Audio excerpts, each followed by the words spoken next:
Good afternoon, everyone.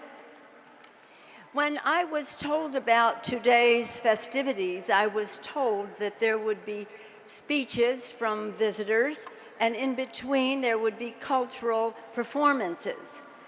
As I sit here now, I think we've come for an afternoon of cultural performances with a few speeches in between. Aren't we inspired by the cultural performances that we have seen today? How wonderful.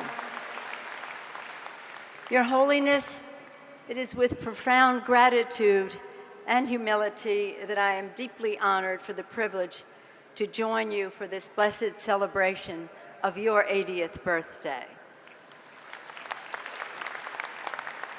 And to do it in the company of Rigden Dolma, Singyang Dr. Lomsang Thangje, Speaker Searling, Richard Gere. Oh my goodness, Richard Gere, thank you for your persistent advocacy, leadership, and long-term dedication to His Holiness and the people of Tibet. And to join Valerie Jarrett, who early in President Obama's administration, right at the start, met with His Holiness in India, as she mentioned, on behalf of the President, and thank you for bringing his greetings today.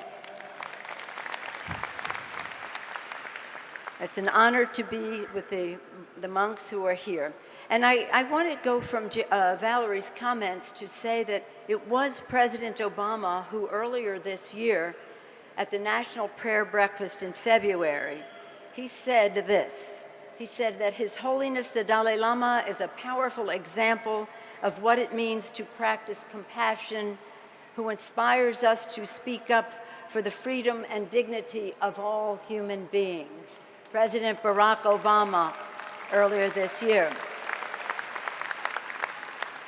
I have some wishes on His Holiness's birthday, and I wish that you all could have seen the response that that statement made at that breakfast in appreciation. Richard, you were there. You saw the response. People watching on TV saw it. I wish you all could have. For many presidents, His Holiness has been an enduring example of how world leaders must practice compassion and defend the dignity of the downtrodden. Again, another president, President Bush, I was blessed to be Speaker of the House when the Congress of the United States presented His Holiness with a Congressional Gold Medal. In 2007, Richard, you were there. And I wish you could have seen at that ceremony, President Bush called His Holiness, quote, a universal symbol of peace and tolerance, a shepherd for the faithful, and the keeper of the flame of His people. But His Holiness, I come as a civic leader, I come also to brag about the connection His Holiness has had with our country and with presidents of the United States. Many presidents have honored this keeper of the flame over the years. The first one was Franklin Roosevelt. As a young child, the Dalai Lama received a gold watch from President Franklin Roosevelt, showing the phases of the moon and the days of the week. The watch is a symbol of the lasting friendship between His Holiness and the United States. His Holiness still uses the watch, and his teachings about the connection between science and religion remain an important and relevant part of his message. The Holiness says I'm always talking about the watch. Do you have it today, Your Holiness? Next time, 90th birthday. The connection has always been present in his messages to Congress, where he has had a strong relationship. So I am proud to bring heartiest birthday greetings from His Holiness's many, many friends in Congress, and they are truly friends on both sides of the aisle and both sides of the Capitol, in the House and in the Senate. On a recent occasion, I saw him there with Senator Dianne Feinstein, a friend of His Holiness and of Tibet, and John McCain on the same program. In our house this week, I joined with Republican Chairman Chris Smith, your friend, celebrating the occasion of His Holiness's 80th birthday, when we unanimously, His Holiness brings people together, yes, as was mentioned, but he also brings Democrats and Republicans together because the vote to celebrate his 80th birthday, Valerie, was unanimous. was unanimous. His Holiness's relationship with Congress goes back many years. It was mentioned that I've been in Congress 28 years. That would be in June. In September 28 years ago, it was an honor for me to join my colleagues in welcoming His Holiness as he proposed the historic 5-point peace plan for resolving the future status of Tibet. And he made that presentation to the United States Congress. I wish you could have been there to see that presentation 28 years ago. It did change our lives. In his 5 points, His Holiness was already emphasizing our responsibility to the environment. As it stated in one of his points, serious efforts must be made to restore the natural environment in Tibet. Tibetans have a great respect for all forms of life. The inherent feeling is enhanced by the Buddhist faith, which prohibits the harming of all sentient beings, whether human or animal. That is in the 5 points. It's important to know that when His Holiness received the Nobel Peace Prize, when he received that just a couple years after his visit to us, he was the first Nobel laureate to be recognized for his concern about the global environment challenge. The first Nobel laureate. A few years later, I wish you could have been there when our delegation to Rio, the Earth Summit in Rio in 1992, to see when His Holiness was so gloriously received at that Rio Summit, having again recently received the Nobel Prize. It was for the environment, but it was also for consistently advocating nonviolence despite extreme aggression in Tibet.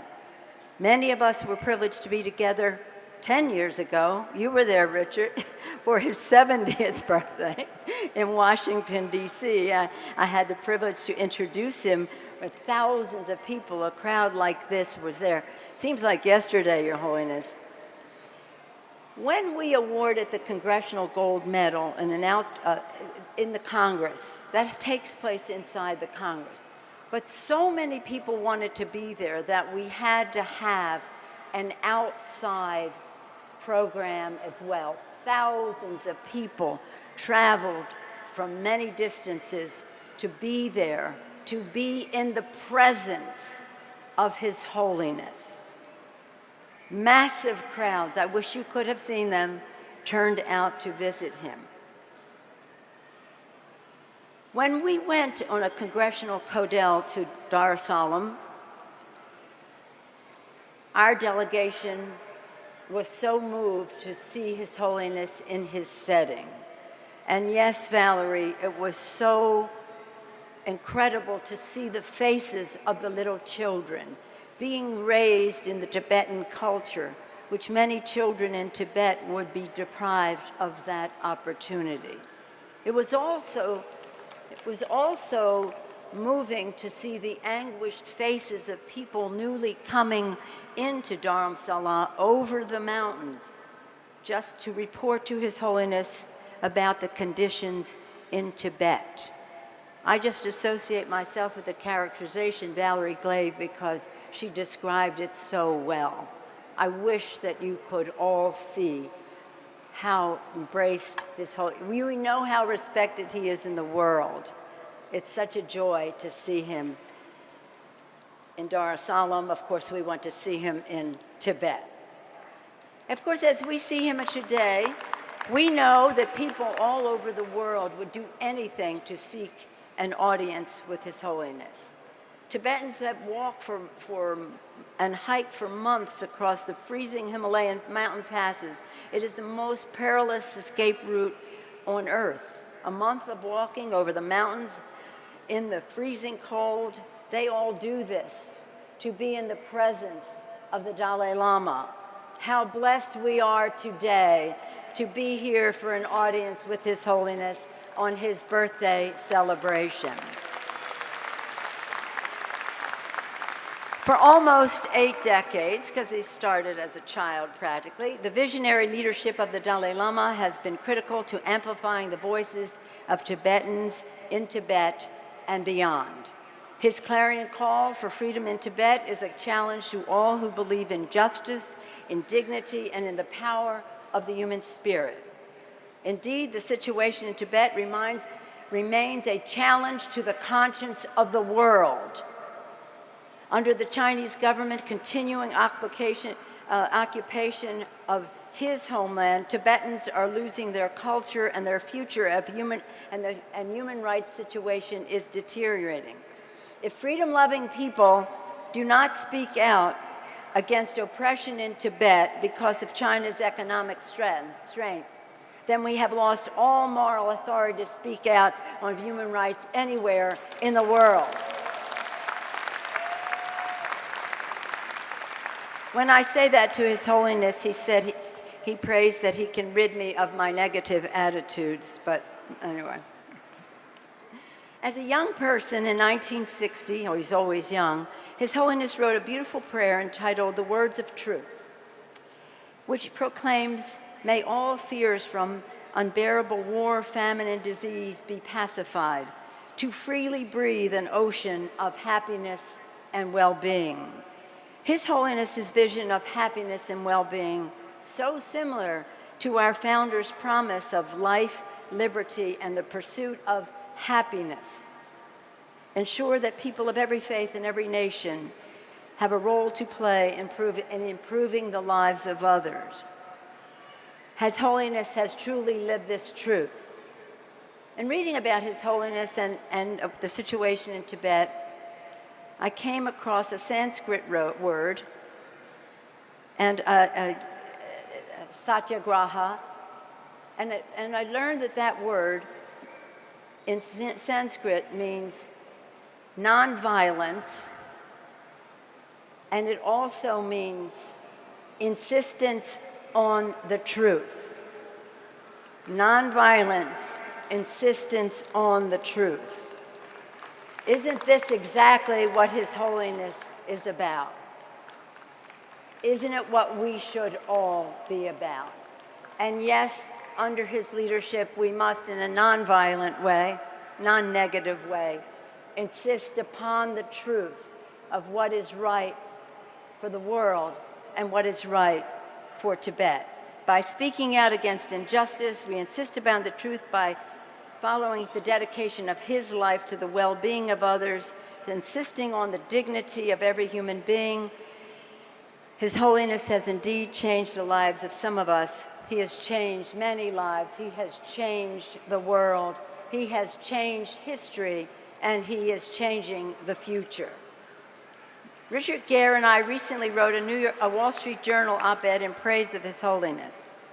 We agreed that, in quotes, "There's no better way to honor the Dalai Lama on his 80th birthday than by standing with him and the Tibetan people, vowing to keep their cause alive. Let us celebrate His Holiness with our actions. Let us honor his cause with our commitment to justice. Let us continue to work to fulfill the wishes of so many who seek peace." Happy birthday again, Your Holiness. May you continue to change the world with your loving message of global peace through compassion. Richard has said, I am looking forward to your 90th birthday. This doesn't sound like much after what Richard and Valerie said, but as we say in Italian, Cent'anni. May you live 100 years, 110, 120. You'll always live in our hearts. Thank you, Your Holiness. Thank you.